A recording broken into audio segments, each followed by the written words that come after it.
Step 3 in our furnace tune-up is a blower motor amp usage audit.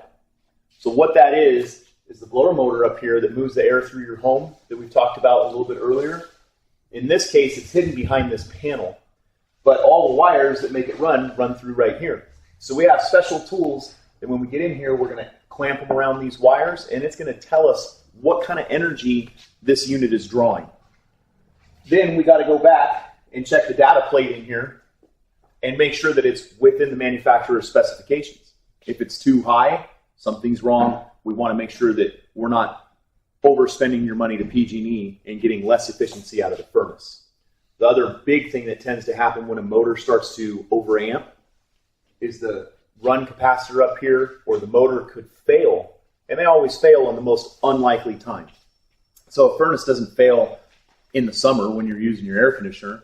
It usually fails on the coldest day in the winter, let's say Christmas Eve, the whole family's over, and that motor that's been overamping finally says, hey, you know what, I'm done, and doesn't run anymore. Now the whole family's hair on fire because it's cold, and if we come out and perform your tune-up, instead of having that happen, if we're proactive about it, we come out and check that out, and we can get the problem fixed before it fails.